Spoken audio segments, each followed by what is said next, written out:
Curtis DIYer. DIYers, we are finally starting to hear from J. Cole as he does an interview spree, circuit, whatever you want to call it.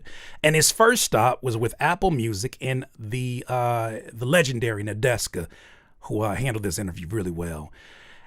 But we're not going to talk about this interview where he finally addresses some of the things that people have speculated about his now famous apology during the Kendrick versus Drake battle. But he also talks about his feelings about how he feels the industry and everybody turned their back on the light-skinned Canadian. So let's start here because we got a lot to cover in this video. But first and foremost, I want to get to this part because we've done so much coverage on this. I know it's 2 years removed, but people are finally starting to come out and have conversations about it. So listen to what J. Cole had to say when prompted about his now famous apology. Before you made the apology, the 5 minutes, the 5 hours before, was it something that you had really thought of and planned? No. Or did you get on the stage and felt like, I need to do this? No, it hit me an hour before. Okay. But before that, I was stressing the fuck out but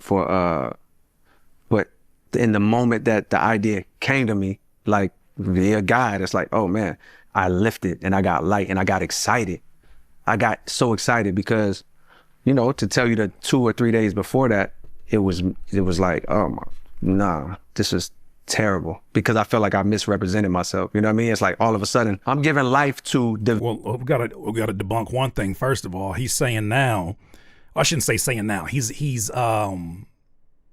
making it clear that there wasn't a conversation with Schoolboy Q. I know that was rumored. That was something that I also had questions about because Schoolboy Q performed at that Dreamville festival, and maybe he gave a heads up to J. Cole about, you know, what was to happen and how brutal this battle was going to get. Port Antonio definitely didn't help said theories, but he's saying that it was not Schoolboy. It was God. It was God that said, hey, man, you got to get this right because I'm sitting this on your soul a certain way and you got to get this right. And it was like an hour before he was like, man, I should do this. How you feel about that? How you feel about that, man? Do me a favor, too. Hey, yo, DIYer, if you're enjoying this content, please don't forget to hit the like button. It helps this video and this channel get discovered by new people. I appreciate you. Now back to the video. I got questions. I don't know. We don't know these people, right? We know them from the time we spend with their music. We don't know these people. We know them in the interview. We don't know these people, folks. But I got questions. I got questions. I really feel like a conversation was had because the energy did not feel like, oh man, because the energy was so active in that 7-minute drill song. It was so like, oh, you were able to pull on those things very easily. You were able to attack the discography of Kendrick. Like these were things where it's like, in a battle, you gotta reference things that you've always seen as flaws in said person, no matter if it's your friend, your homie. And at some point, you gotta think, if I ever had to go at it with them, these are the things that I would probably bring up as weaknesses. So it's like either it's just been on your mind and you ain't said it, or you stayed prepared. I don't know, but this, I don't know about that one. But continue. Vision into negative storylines or negative perceptions on somebody that I fuck with and got love for. You know what I mean? Somebody that I like care about. And it's like, oh shit. In my mind, of course, I mean, I could take you back to, we know why that happened in the first place, right. But just to answer your question, that shit had me feeling terrible because I'm like, oh my God, like this shit is nasty. At what point did he feel terrible? That's my question. Somebody gonna have to tell the truth. At what point did he feel terrible? Was it when he was thinking of all the bad things that he could use within a battle, like all the ammo he had? Was it when he was thinking about that? When it was a part of when he was writing it, and he was like, "Ooh, this shit crazy. Ooh, I'm gonna get him with this. At what stage did it start to feel like that? And did it feel like that at all before this coming to God moment? Did it happen during the recording? Charlamagne the guy says something about this too. We're gonna get to that in a second, but I am just asking questions like everybody else because we don't have all the details. This shit don't feel right. And of course, leading up to it, it made, when I was doing it, it made sense. Actually, I can't really say it made sense, but in a moment where I wasn't clear, like we were just talking about, I chose to do something that didn't align. It's like putting on the fucking outfit, the Versace sweater or whatever. In a moment where I wasn't clear, I chose to go this way for reasons that I could tell you about. But are you? Okay, it didn't set right in his soul. Only he knows what's going on in his soul, right? It didn't set right. I want to know where it was set at when the conversations about first person shooter came out, and there were certain lines that could obviously be interpreted as friendly competition with not only a Drake, who he's one-on-one battling throughout the actual video, the actual treatment of the video, but some of the lines that could be interpreted as going at Kendrick. At what point does that cut off from that to now in the midst of this 7-minute drill? It's like, no, now it's too serious. That's a question. You need to know right now is like, yo, I felt miserable about it. Like literally, like my whole demeanor, my whole shit, my wife could tell. And so I'm like, oh my God, I gotta go on the stage and like come out here and pretend. Almost like people think that I'm representing. Mike Delete Later had just dropped. It's the biggest news. Not saying Mike Delete Later is, but just the drama of all of this is the biggest news happening. And I'm coming out as a representative of what the fuck they just heard. It's like, nah. So an hour before it was like, aha. Like, yo, in a very Anybody else not buying this shit? Somebody gonna have to tell the truth, and I'm gonna tell it. I feel like he doing the video and reaction at the same time. He like, yo, aha, and then I was like, oh man, that ain't the way I felt. What's going on, bro? Like, I kind of prefer when I didn't know anything at all as a fan. I kind of feel like this is only adding, because at some point you're gonna see that he's still kind of playing it safe for both sides. Neutral, these are both his boys, but he keeps indirectly doing more damage. Because somehow, some way, at the end of this video, you're gonna see Drake and Kendrick fans are both angry with him. What an important Tonio is going on here.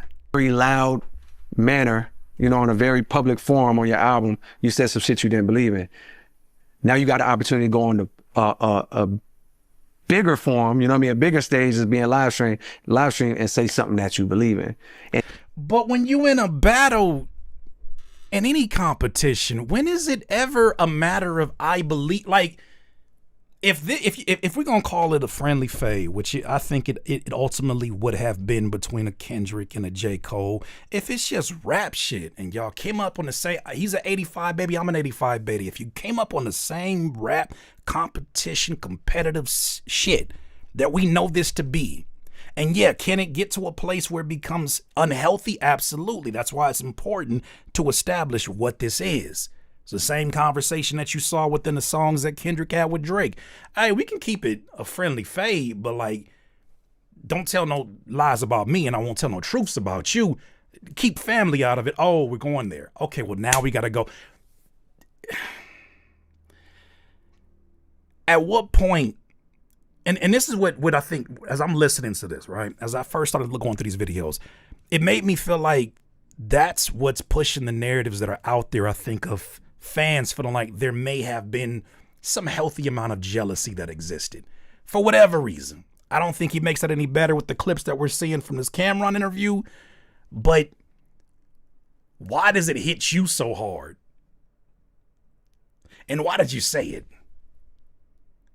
Like, the reason to say it versus the reason it's hitting is just not adding up. It just feels like there's not a through line right now as we're listening to this, I guess. I don't know. And in that moment, I'm like, oh, thank you, God. Like, told my wife, she the only one I told. I ain't telling nobody else. I was like, yo, this one I'm about to go do. She start crying because she know.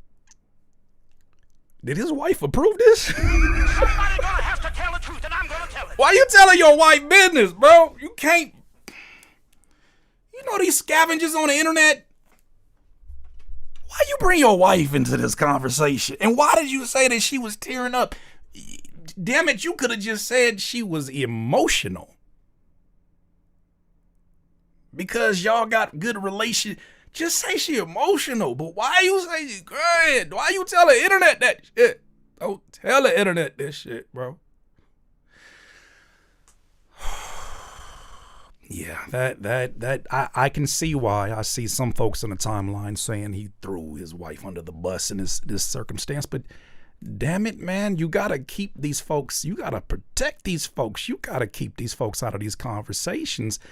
And why is she emotional about him apologizing? Is it because she nervous about what? Never mind. Go ahead. She know how I feel about him. You know what I mean? Like she knows, and she saw how it was weighing on me the 2-3 days before that. She could see in my whole energy, and she would even ask me, and I'm just like, yeah, I got a lot going on right now. Like, so. What was she doing when you was writing it though? Somebody's gonna have to tell the truth, and I'm gonna tell it. wait, what was she? Ain't none of my business. But I'm curious if she had this emotional reaction as your significant other, and if you know what I'm saying, like that's your person. We don't want to see them be disrespected. You don't want to see them hurt. What was she feeling like when you was writing this, or when you floated the idea? I think I might say something back. And she like, oh shit. Like these are the questions that I think a lot of us have, where it's like, well, why did you? Was it cool then, and it's not cool? All right. So when I go and do it, I felt even better than I felt knowing I was gonna do it. I felt like, if you'd have seen me that night, man, mind you, the demeanor of everybody around me. I was just gonna say. Like, damn, nigga, like my man Barry from Since the 80s, you know, he Earth Gang, signed Earth Barry. Gang, and yeah. He'll always keep it real with you. 100%, that's my nigga. Like but he just sitting there like, he like, talking about Barry Hefner. Yeah, I've had some casual conversations online with that gentleman. It does not seem like the type that I understand whatever the necessity of the apology was. I see this is why an apology? And I think that's the you know, this is no disrespect to Nadeska. I think she's asking this, and she waited to the end of the interview to ask these questions. But why the apology? And why does it need to be public? If this is just a friendly, like, is there a different way to go about that? Because now the explanation is making it sound even crazier, I think. What is the apology for? Is that a legacy move? Is that a, you know what I mean? Let me make it clear on how, because I feel like Port Antonio starts to do work that goes against that. Because it still doesn't get explained, I guess, in this interview. you a good dude, man. But he's almost disgusted about it. Like, he's almost hurt about it. And if you would have saw me, I'm just like, bro, like, I feel amazing because now the world. Anybody ever felt amazing to apologize? I'm gonna have to tell the truth, and I'm gonna tell it. Just feel great. Just feel fucking great telling you sorry. Sorries don't feel that. Why does it feel so good? Isn't that weird? That's not weird to nobody. I know we doing content. I get it. I'm doing content right now, and I'm reacting in real time to this. But when you ever had,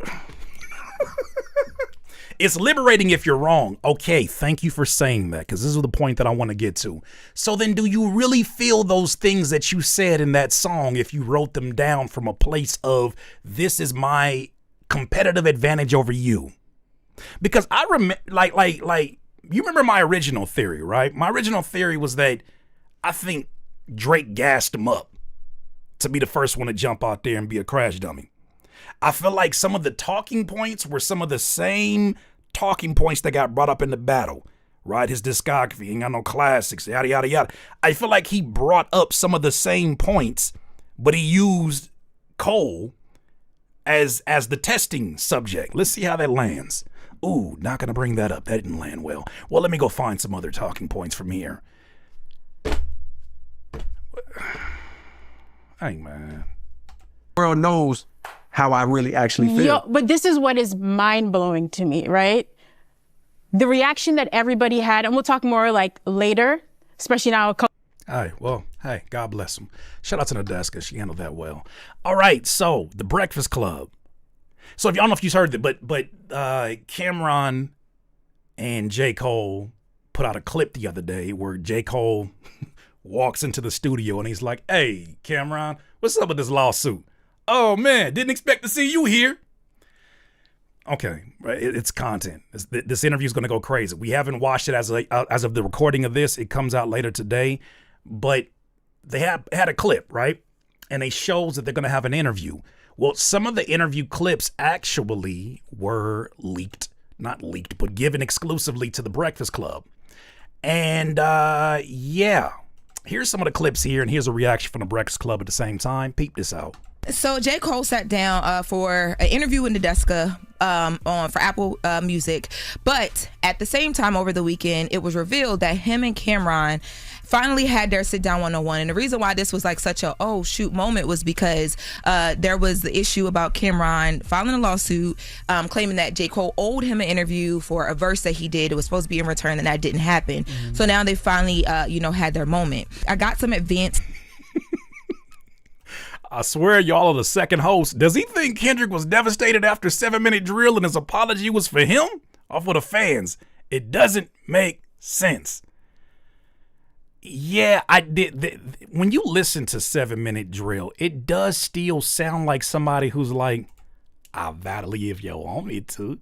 I'll battle you if you want me to, but I don't really want to, but I do it. I do it. I do it. You better believe I will. I do it." This sounds like a lack of commitment to a lot of the things that are happening in that. But it still sounds like maybe these are things that he has thought about as his competitive advantage over one of the big three that he's often compared to. Either way, it does appear odd. Exclusive clips from the conversation. So let's get into that. So they have a conversation about just where J. Cole's relationship is now with Drake and Kendrick following all of the beef. Let's take a listen. Personally, where you at with them friendship-wise today? I'm in the same place. Right. You know what I mean? Where it's like, yo, I genuinely love these niggas, but I'm not going to act like we've been communicating and talking. You know what I mean? I've had conversations with them like post everything, you know what I mean? But it's not like it's a lot. That's me not knowing where they at. Me maybe assuming because I done heard X, Y, and Z. Right. But it has nothing to do with like how I actually feel. I genuinely love these niggas. Like I be wanting to shoot off a text, you know? Okay, so then all of the Rory Mall information that came out about conversations that never happened, I guess there have been conversations that have happened. And J. Cole himself says, hey, he's still in the same place based upon, all the stuff that has happened and the way that he's chose to kind of maneuver this. I don't get it. Weren't we just talking about two or 3 weeks ago the possibility that some of those lines could have been directed out at Drake and maybe this is just stands that are overly focused on things, but I think he does a really good job of performing word salad at times where he says a whole lot and very little at the same time. I mean, I ain't gonna lie, but even saying that on a mic is kind of lame to me, but it is my truth. I promise you, I watched the Nadeska interview and, I had left with more questions than answers, and that was one of the questions. Because, I saw J. Cole saying how his wife cried when he squashed the beef with Kendrick, but I just wanted to know, well, what's your relationship like with Kendrick? Right. Yeah, because I'm glad Cam asked that. Yeah, in the interview with Nadeska, she does, toward the end of the interview, they kind of get to it, but they like cut out a lot of his answer in the Nadeska's interview. So now let's take a listen to J. Cole and Cameron talking about the fact that J. Cole felt like everything that happened after he backed out of the beef, it got out of hand and it was this like orchestrated attack on Drake. Let's take a listen. Orchestrated attack on Drake. I would imagine to answer the question earlier, I would imagine if the apology was from J. Cole's heart to a Kendrick Lamar, and he's heard the things that Kendrick Lamar said during that battle, and Kendrick was very specific about his criticisms of Drake's character, right? I don't think you heard him. I mean, outside of, you never had a classic album. I think he made a lot of criticisms of Drake's character. which for some reason, people that are light bright like me have an issue holding him accountable for. I promise you, you would think based upon the way that they have defended Drake, that he did nothing wrong, that he was attacked simply because he was on top of the game. You would think that he is without any kind of accusation at all. You would think he is Mother Teresa's Canadian light bright nephew. And the whole time he was just giving out to charity, and all these angry rap Negroes was attacking the Canadian and his blackness. You leave it to Michael Eric Dyson and such. Why does he continue to get all this defense, but no criticism from the people defending him for anything at all? Do you think that the Drake and Kendrick thing got totally out of hand? Do you think it spiraled out of control? The world, right away, the world became like politics. You're either Democrat or Republican. You're either Kendrick or you Drake. And you got to pick a side, boom, boom. And I felt like the nigga that was like disgusted both ways damn near. You know what I mean? So when you say, did it get out of hand? It's like, creatively, that's not my place to say. I hate this shit. Because you know what this is? You know when you got people that are obviously, you know when you got two people that you got friends of, right? Or that, I'll give you a better example. You know when you see two YouTubers who are going at it, and then there's a person that tries to all life matter that situation. Somebody gonna have to tell the truth, and I'm gonna tell it. Hey, you said something wrong. He said something wrong. I just like it better when you guys got along. Shut your bitch ass up. Shut your bitch ass up. Somebody must be at fault. And they have to take the responsibility for where things go when they have walked over that line, that proverbial line. I can't stand, you cannot play neutral. You can't defend, play neutral, and then defend. You can't defend, play neutral, defend, and have any criticism for the person that you're defending. Did he do anything wrong, Mr. Cole? Did this light-skinned nigga do anything wrong? Why would so many people turn against him in this industry? Could it be a possibility he did anything wrong? These niggas just leave everything out. They leave everything out. It's just all about what the nigga from Compton did to him. But I think the out of hand that I think is like, to me, is like, get me off this light skin team. Disgusting how people try to use that opportunity, either show how they really felt about Drake the whole time, right, or just like pile on that's a fact. And tear this dude down and like create a narrative as if he's not great. It was a whole campaign, and probably still is to this day. It's a campaign. It's a campaign.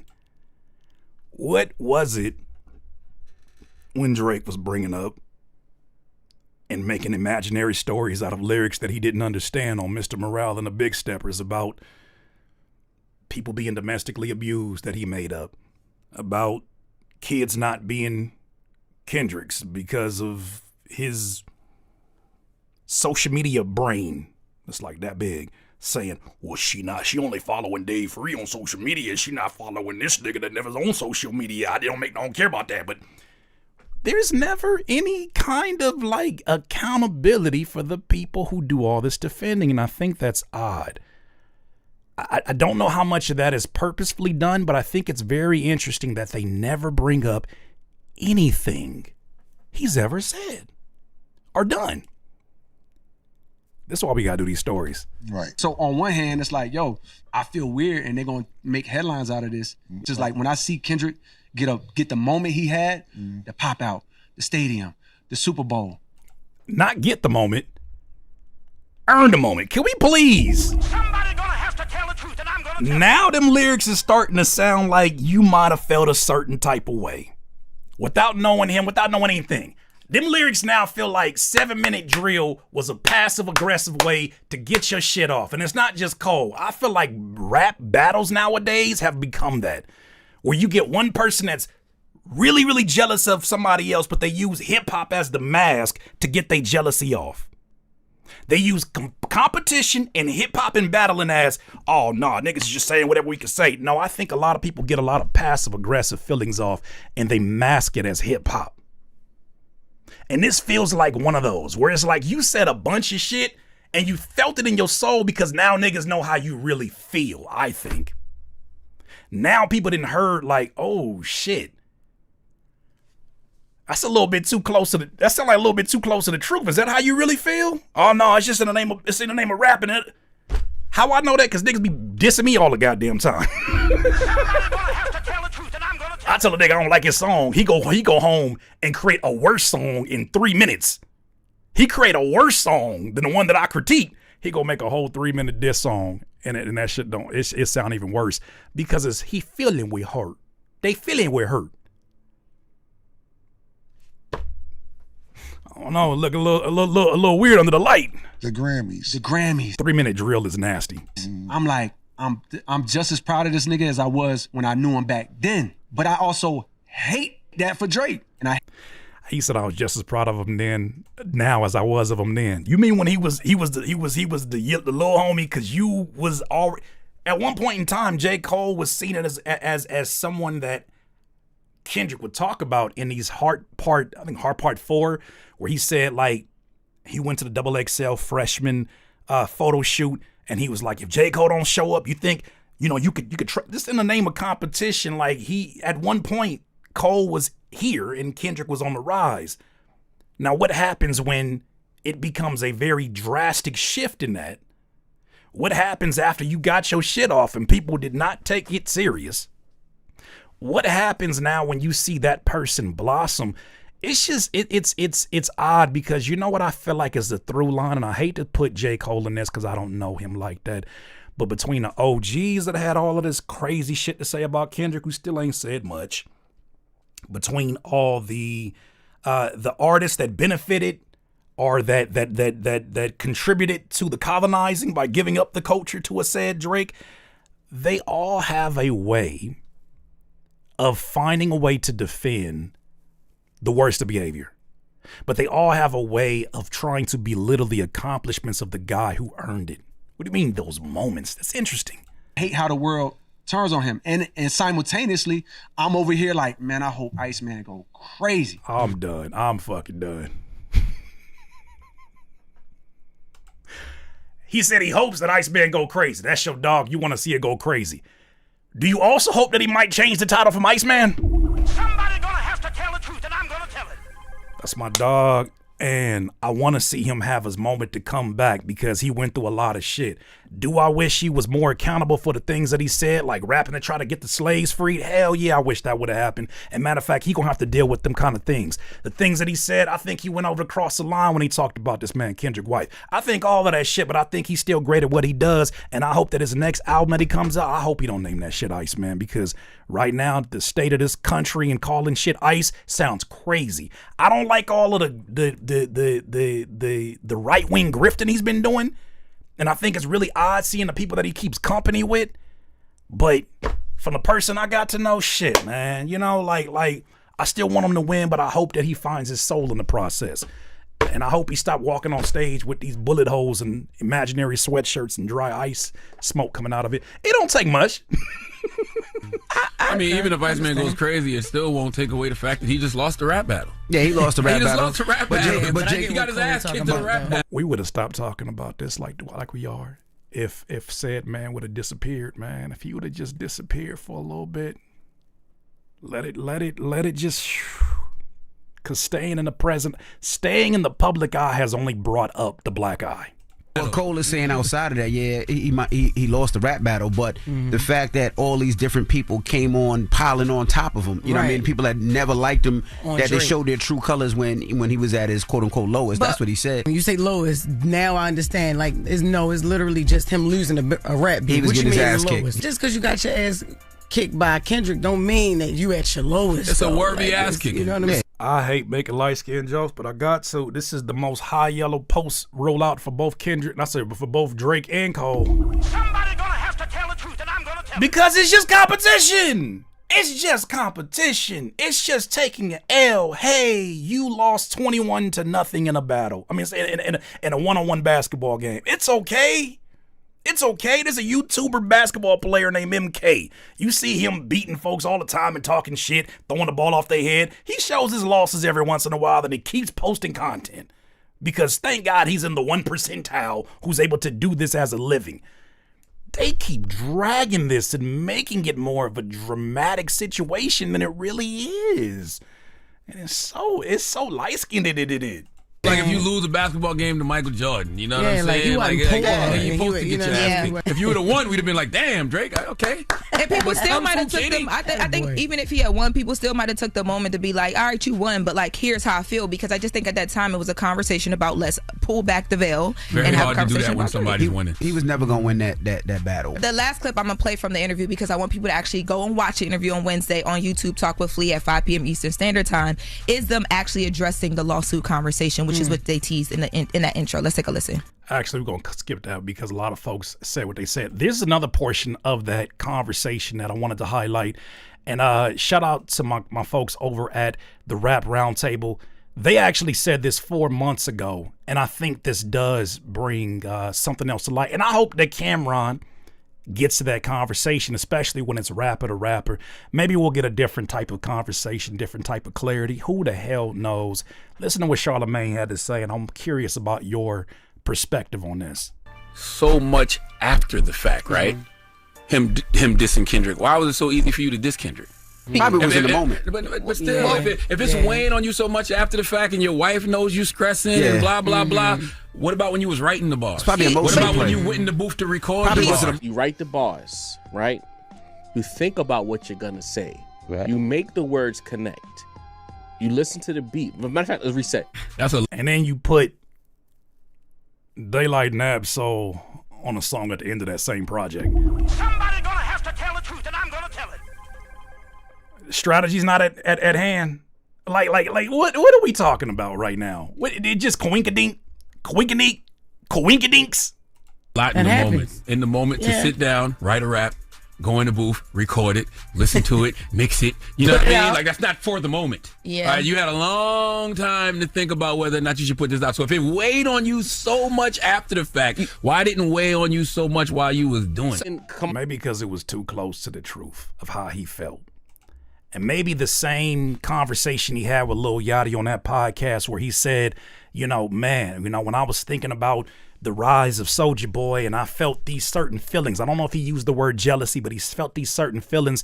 Maybe perhaps he's a human being like all of us. And we've all at some point in time been jealous or felt a certain way about something that we've seen. How we reacted is our differences.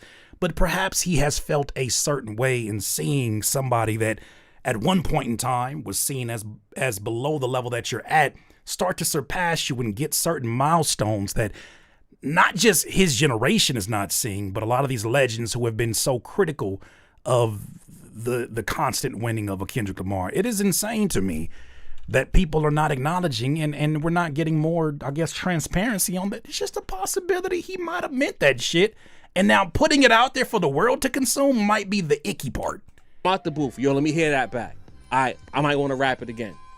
If there's a hook, now I gotta rap the hook separately from the verses. Do the doubles on that. Do the ad-libs on that. Go through that whole process. Again, I'm breaking this whole shit down to y'all. Cooked. After the song is fully recorded, if you have an engineer who's nice, a lot of engineers are mixing your vocals while you're recording the song. They're mixing it, then you come out, then you're listening back to the vocals to see if you as the artist like the mix. It's a lot of steps. I get the point that he's making. There's a lot of steps that go into the recording process. At some point, if it felt like that and it landed like that after it went out, I imagine that at some point, there's got to be an inner dialogue as a writer of how this is going to land, how true it is to your criticisms of the person that you're in a battle with, whether or not they'll see it as a friendly fade that you're posing it to be. There's a lot of mental steps that are happening before this reaches a final mix and gets uploaded for the world to hear. There's a lot of people that listen to it. There's a lot that goes into it, and very little of it can be seen as accidental or seen as something you didn't feel. Well, my cousin wasn't having that shit. I seen this. I couldn't help. Cousin Moni said, we watch it in real time. 2 half whites try to rewrite the rules of hip hop. I'm sorry, that shit puts me in tears. One deleted, and battle culture. One deleted their diss, and the other one filed a lawsuit after dissing. I'm sorry. There's been so many fucking lawsuits, I forgot. The same Canadian has a lawsuit.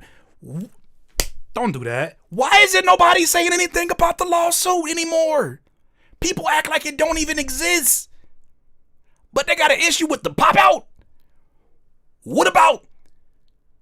I don't even got nothing clever to say, but fuck it. You know what I'm saying? What about the court in? I don't know. That don't really have a ring to it. She goes on to say one deleted their diss and the other one filed a lawsuit after dissing. While the victor is expected to not have a victory lap or be praised. This y'all hip hop? Not mine. Oh, tell it like it is. Somebody's gonna have to tell the truth, and I'm gonna tell it. Love my cousin Moni.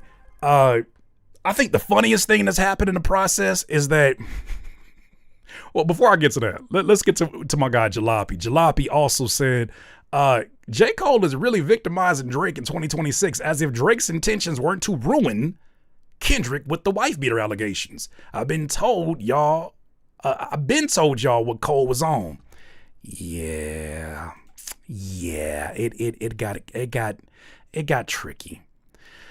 What else we got here? Because they're letting them have it right now on X specifically. Somebody said, questions for Jermaine Lesser Lamar Cole. Why my hand stinging? I slapped it too hard. Is Drake still a victim after he mentioned Whitney on a record first? Is Drake still a victim after he put money in the street to get dirt on Kendrick? Is Drake still a victim after he taunted Kendrick to drop? And you know what's crazy? We only got information like this through songs. You have yet to see Kendrick really go into detail about it. I thought this was funny. This is somebody who is a very big supporter of Drake Keisha. She said J. Cole saying he's proud of Kendrick for the pop out, the Super Bowl, winning the Grammys, etc. is genuinely disgusting. Kendrick managed to get all that because he trivialized pedophilia by accusing an innocent man, then used machines, bots, paid media, and brands to push the agenda. I really miss when hip-hop wasn't this political or emotional. J. Cole is well aware of that, too, because he acknowledged that there was a campaign against Drake. A campaign implies coordination. A campaign implies coordination, funding, and deliberate narratives being pushed. So him celebrating the outcome of that is actually crazy. This man don't do nothing wrong. Well, J. Cole pissing off Kendrick or Drake fans and Kendrick fans. This gentleman said, Kendrick Lamar was on the receiving end. I guarantee we wouldn't be having this conversation. Two biracial black men are jealous that a dark-skinned black man conquered. None of the media darling shit is working. So now let's spin it to victimize Drake as if he wasn't taunting and suing. Still suing and appealing. He said, F Drake and Cole at this point. Folks is mad. How do you... Man, Cole, brother, how did you apologize and people saw you as number two? They saw you as number two, and now the explanations, and maybe perhaps this is for his peace. Maybe this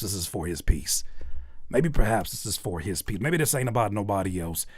I see a weird trend, especially as his album is approaching, of people telling a revisionist version of history and leaving none of the smoke, even if it's just very casual and friendly smoke for the things that happened to a Drake.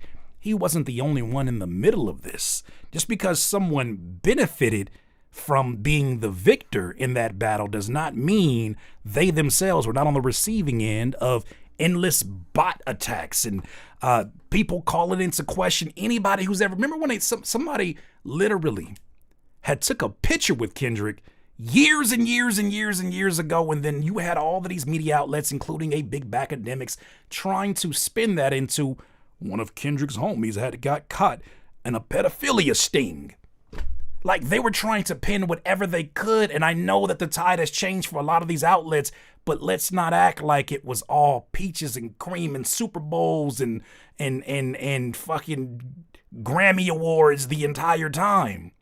There was an onslaught, an attack on people that had nothing to do with this.